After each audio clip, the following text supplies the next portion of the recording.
Now, we are seeing a multiplication of coup d'etats. Some military leaders feel that they have total impunity, they can do whatever they want, because nothing will happen to them. That's Antonio Guterres, Secretary General of the United Nations.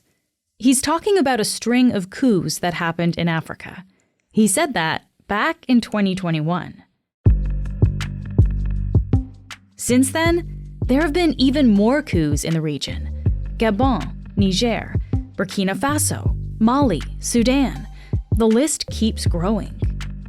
Analysts have called it a coup contagion. Guterres called it an epidemic. And there are concerns that this could further destabilize the region. Today, I'm joined by the Globe's Africa Bureau Chief, Geoff York. He'll tell us why there's been so many coups in this part of Africa, what role other countries have in what's going on, and what might come next.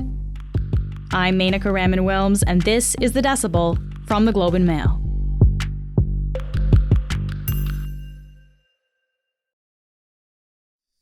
Geoff, thank you so much for being here today. Thank you for having me. We're going to be talking about the broader context in a minute, but first, I'd like to get your help just understanding some of the recent coups that we've seen.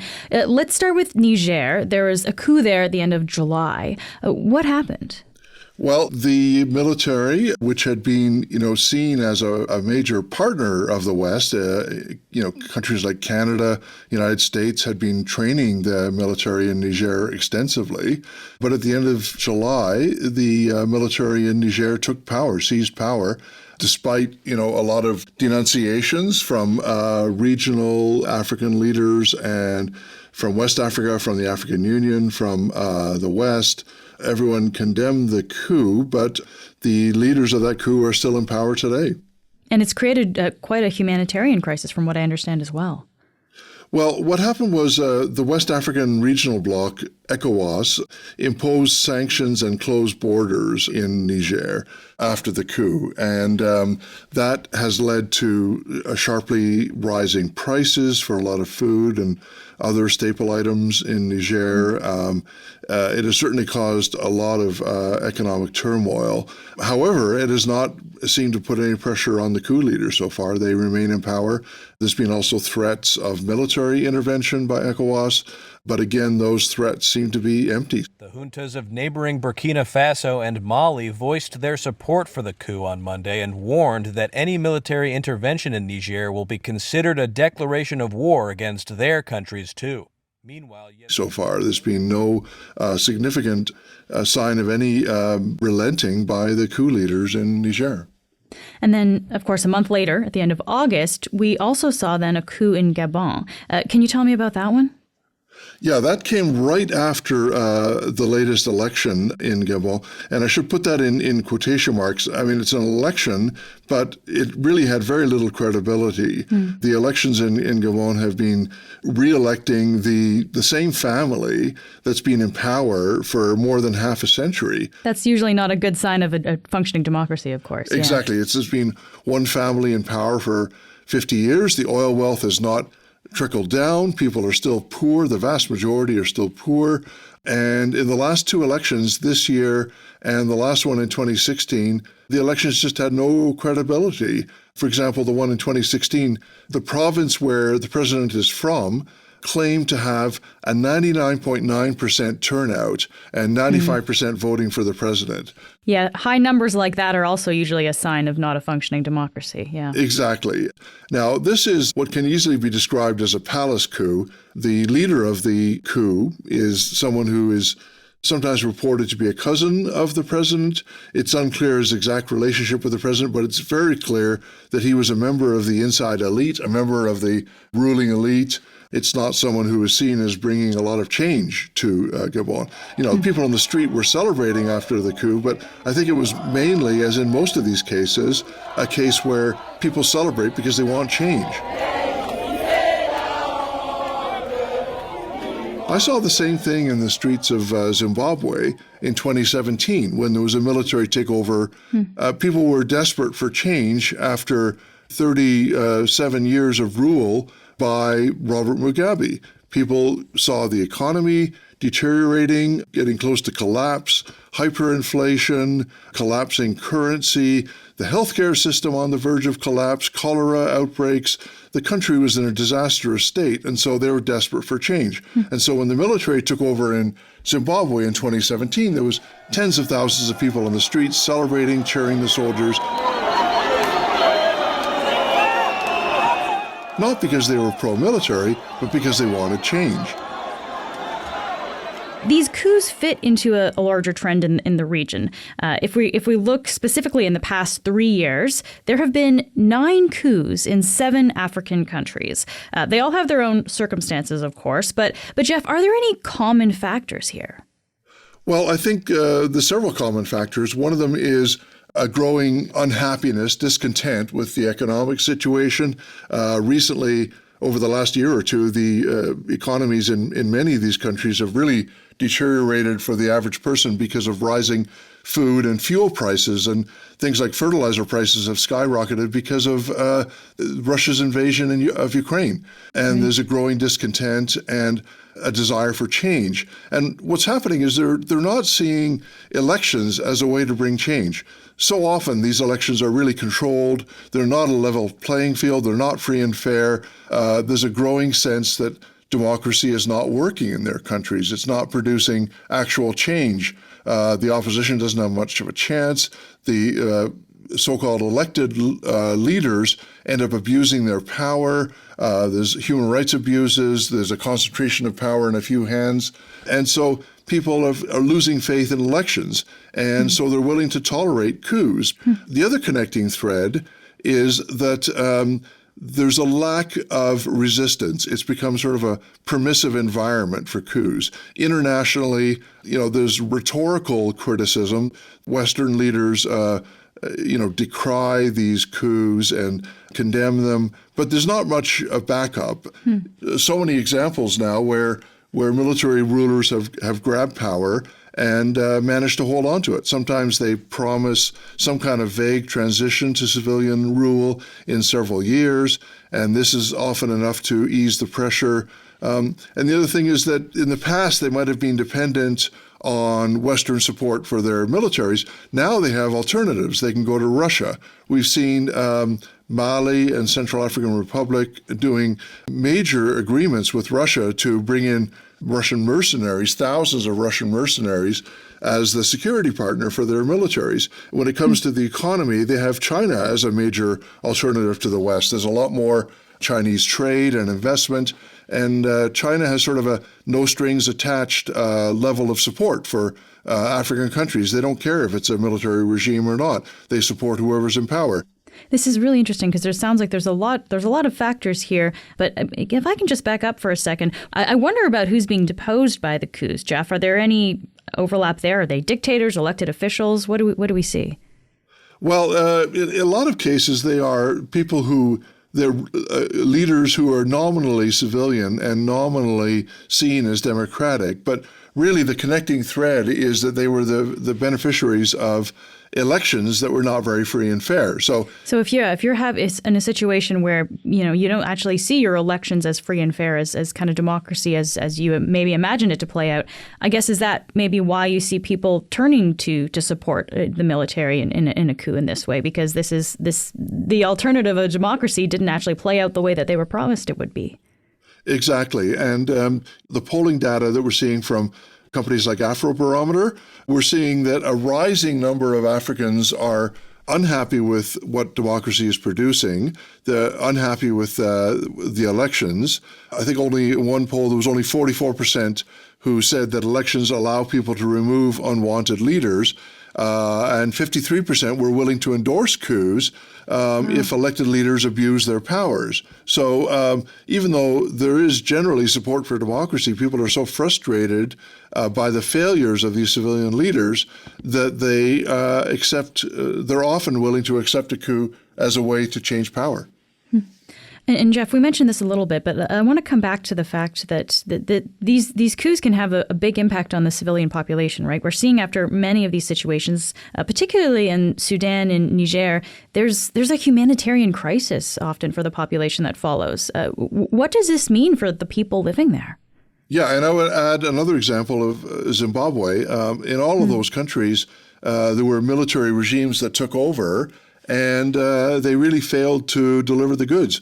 And very quickly, in the next election in 2018, people tried to vote for the opposition, and the military and the police opened fire on protesters and killed a number of them in the streets. So people very quickly were disillusioned by what happened in Zimbabwe after the military took over there. Same thing in Sudan.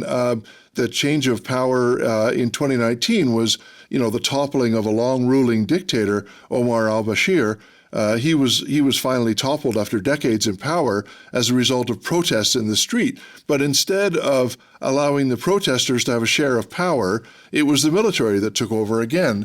And what we eventually saw was another coup in 2021 to push the civilians even further out of power. And then what we saw this year, of course, is two different military factions having a falling out and triggering this massive civil war, which has devastated the country. We've seen, millions and millions of Sudanese forced to flee from their homes. We're also seeing that these new rulers who come to power promising security are failing to deliver that. So in Mali, Burkina Faso, and Niger, the Islamist militias, the insurgencies in those countries have actually gotten worse since the coups. There's been more violence, more deaths.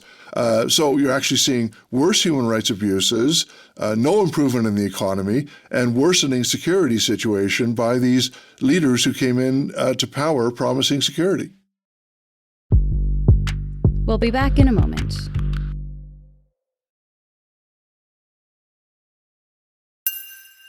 Geoff, let's take a step back here and actually look at maybe some of the history of this region, because we've been talking about the last few years, but can you help me understand some of the history of coups in this part of Africa?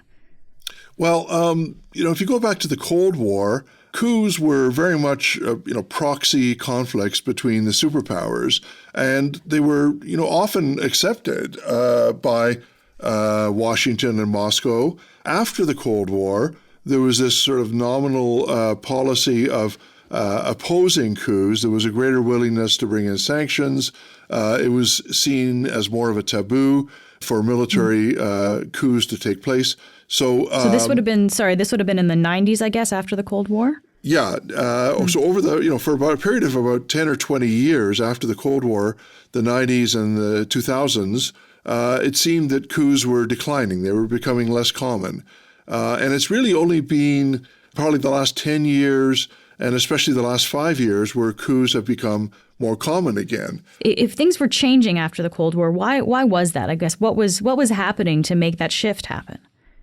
Well, there was this greater rhetoric about democracy from the West, and there were a few examples where the West did somewhat push back against coups and seemed to trigger a chain of events that led to elections fairly fast in several countries, in West Africa especially. So it seemed that they were more effective, more willing to take action, more willing to impose sanctions or to use various pressure tactics against the coup leaders. We also saw that West African leaders were willing to push back. There was the case of Gambia, where the dictator tried to stay in power after very clearly losing an election, and ECOWAS sent troops in and made sure that he left and that an elected government was brought back to power. So it seemed that both regionally in Africa and internationally in the West, there was a greater willingness to make sure that coups were not accepted. And it could also be argued that Russia and China were not as big of a factor in the 90s and the 2000s. They were not big players in Africa, especially in the 1990s. This has been called a contagion of coups, Geoff. Is there any truth to that? Like, are military leaders maybe being inspired by coups happening in other countries nearby? Yeah, I think they are. I think they are learning lessons from other regimes. They're looking around. They're seeing that there's not much pushback from the West or from the international community or from the African community when they launch these coups. I mean, look at, again, the example of Zimbabwe.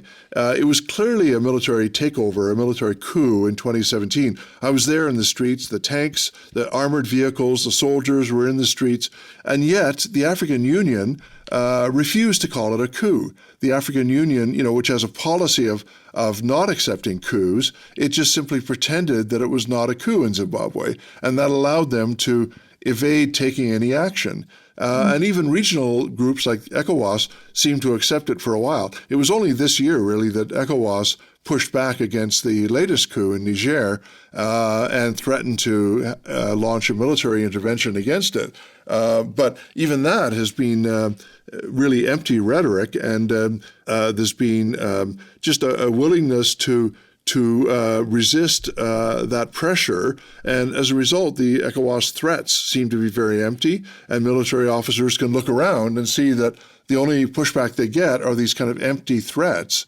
I guess I just want to push on this a little bit, Geoff, because why aren't these groups able to hold these leaders accountable? So we're talking about ECOWAS, the African Union, even the UN, right? Like, why aren't they able to hold the leaders of these coups to account? Well, in the case of the UN, it's pretty clear that the UN Security Council has vetoes by Russia and China, and they have a longstanding policy now of vetoing any action against coups or military regimes. They're willing to accept those partners, and so they make it impossible for the UN Security Council to really take any action in recent years against military regimes or coup leaders. In the case of the African Union, look at its membership.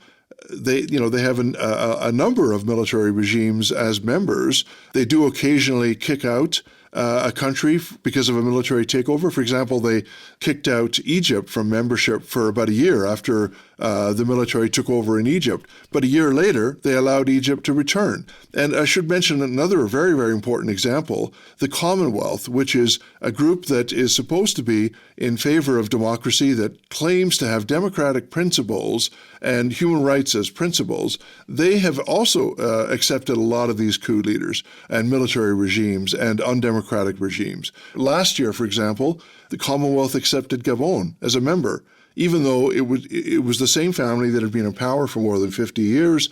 The elections had no credibility. Now, this year, we're seeing the Commonwealth seriously considering allowing Zimbabwe to be readmitted as a member. A number of Commonwealth leaders, including Canada, are not ruling out the possibility of Zimbabwe being readmitted, despite a very clearly rigged election in August, violence against the opposition, opposition leaders being jailed, unfair election practices. So, military leaders look around and they see that they can maintain this kind of international legitimacy even if they seize power. And so it's just understandable that they would see that that they can seize power without any real resistance. So, Geoff, what role, though, do Western governments have here? Like, why aren't they taking a harsher stance against these leaders? Yeah, that's a very good question. And I think a lot of it is that there's a desire for stability rather than democracy. Stability and security are seen as more important than democracy. And so a government like Rwanda, which is completely undemocratic, basically a totalitarian state, Rwanda is seen as a partner for the West because it provides troops, it provides UN peacekeepers. It's currently sending troops into northern Mozambique to stabilize a situation where there's a massive natural gas development. So Western resource companies are very happy that Rwanda's military is stabilizing the situation in Mozambique and allowing billions of dollars of investment. And we're seeing in West Africa, for example, there's a number of Canadian mining companies especially in Mali. And, Canada has criticized the coups in Mali, but it has not made it impossible for Canadian mining companies to operate in those countries.